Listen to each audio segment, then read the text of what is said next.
आदरणीय अध्यक्ष जी, जब हम दुनिया की तीसरी बड़ी आर्थिक शक्ति बनकर के उभरेंगे कहते हैं, तो हमारे विपक्ष में बैठे कुछ साथी कैसा कुतर्क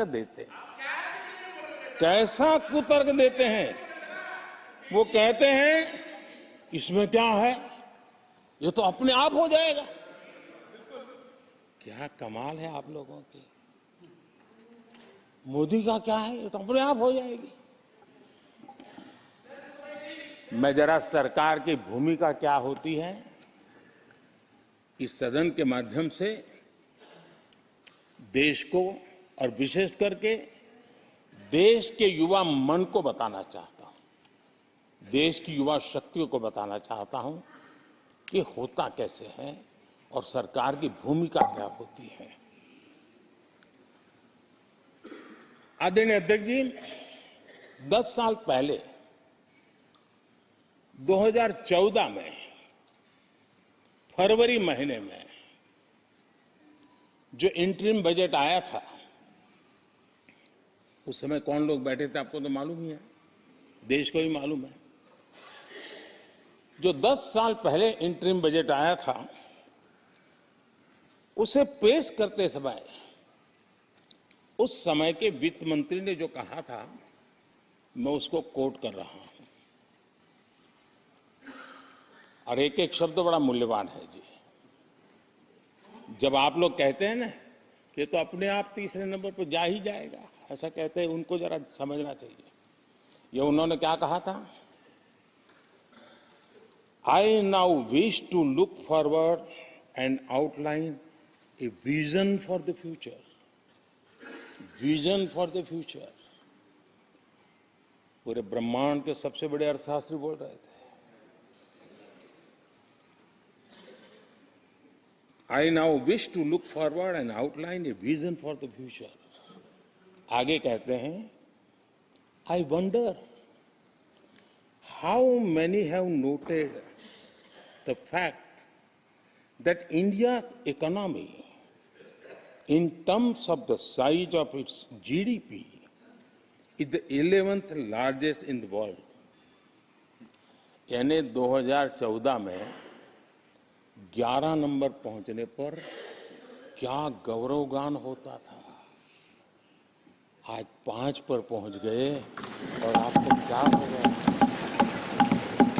क्या हो गया। आदरणीय अध्यक्ष जी, आदरणीय अध्यक्ष जी, आदरणीय अध्यक्ष जी, आदरणीय अध्यक्ष जी, आदरणीय अध्यक्ष जी,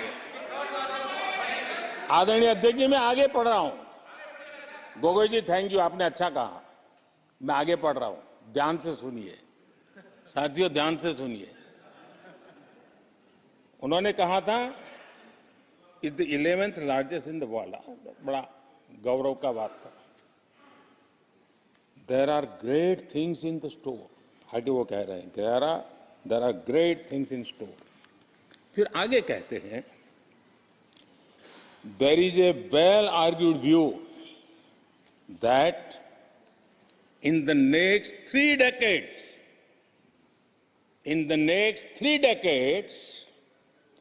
India's nominal GDP will take the country to the 3rd rank after the US and China. उस समय ये ब्रह्मांड के बड़े अर्थशास्त्री कह रहे थे कि तीसरे नंबर पर 30 साल में हम पहुंच जाएंगे। 30 साल। और फिर कहा था ये मेरा विजन, जो मैं मनमोहन सिंह नहीं थे उस वक्त, मनमोहन सिंह नहीं थे। बहुत लोग हैं जो ये ख्यालों में रहते हैं वो ब्रह्मांड के सबसे बड़ी अर्थशास्त्री है। ये लोग 2014 में कह रहे हैं और विजन क्या देखते हैं कि अरे 2044 यानी 2044 तक तीसरी अर्थव्यवस्था की बात ये इनकी सोच, ये इनकी मर्यादा, सपना भी देखने का सामर्थ्य खो चुके थे लोग। संकल्प तो दूर की बात थी, 30 साल का इंतजार करने के लिए मेरे देश की युवा पीढ़ी को कह कर गए थे, लेकिन हम आज आपके सामने विश्वास से खड़े हैं, इस पवित्र सदन में खड़े हैं, और मैं आपको विश्वास दिलाता हूं कि 30 साल हम नहीं लगने देंगे। ये मोदी की गारंटी है। मेरे तीसरे कार्यकाल में देश दुनिया की तीसरी आर्थिक शक्ति बन जाए।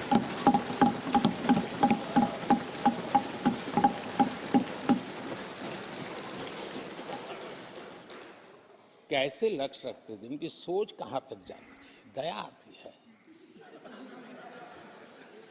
और आप लोग 11 नंबर पे बड़ा गर्व कर रहे थे, अब 5 नंबर पहुंचा दिए जी। लेकिन अगर 11 पर पहुंचने से आपको खुशी होती थी, तो 5 नंबर पहुंचने पर भी खुशी होनी चाहिए। देश 5 नंबर पर पहुंचा, आपको खुशी होनी चाहिए। इस बीमारी में फंसे पड़े हो। आदरणीय अध्यक्ष जी, भाजपा सरकार की काम करने की स्पीड, हमारे लक्ष्य कितने बड़े होते हैं, हमारा हौसला कितना बड़ा होता है, वो आज पूरी दुनिया देख रही है।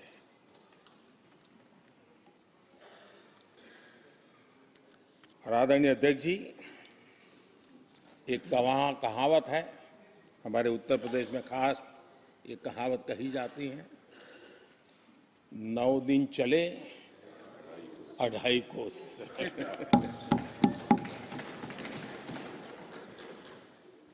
और मुझे लगता है कि ये कहावत पूरी तरह कांग्रेस को परिभाषित कर देती है।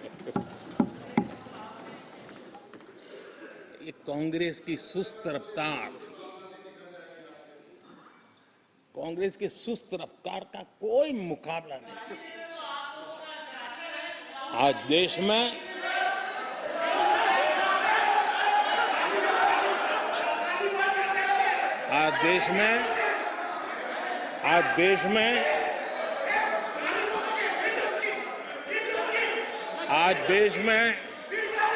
जिस रफ्तार से काम हो रहा है,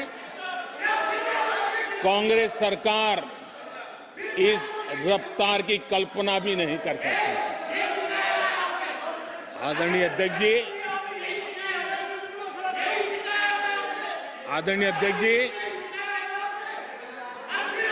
शहरी गरीबों के लिए हमने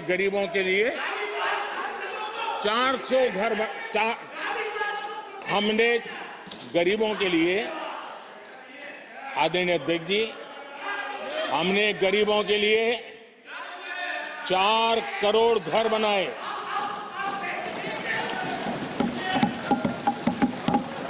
और शहरी गरीबों के लिए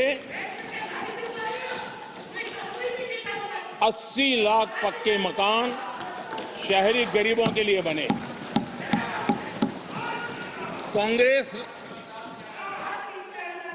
अगर कांग्रेस की रफ्तार से घर बने होते तो क्या हुआ होता, मैं इसका हिसाब लगाता हूं। अगर कांग्रेस की जो रफ्तार थी उस प्रकार से चला होता तो 100 साल लगते, इतना काम करने में 100 साल लगते, 5 पीढ़ियां गुजर जाती। आदरणीय अध्यक्ष जी, 10 वर्ष में 40,000 किलोमीटर रेलवे ट्रैक का इलेक्ट्रिफिकेशन हुआ। अगर कांग्रेस की रफ्तार से देश चलता, इस काम को करने में 80 साल लग जाते। एक प्रकार से 4 पीढ़ियां गुजर जाती। आदरणीय अध्यक्ष जी, हमने 17 करोड़ अधिक गैस कनेक्शन दिए। ये मैं 10 साल का हिसाब दे रहा हूं। अगर कांग्रेस की चाल से चलते तो ये कनेक्शन देने में और 60 साल लग जाते। 3 पीढ़ियां धुएं में खाना पकाते पकाते गुजर जाती। आदरणीय अध्यक्ष जी, हमारी सरकार ने सैनिटेशन कवरेज 40% से 100% तक पहुंची है। अगर कांग्रेस की रफ्तार होती तो ये काम होते होते 60-70 साल और लगते और कम से कम 3 पीढ़ियां गुजर जाती, लेकिन गारंटी नहीं होता कि नहीं होता।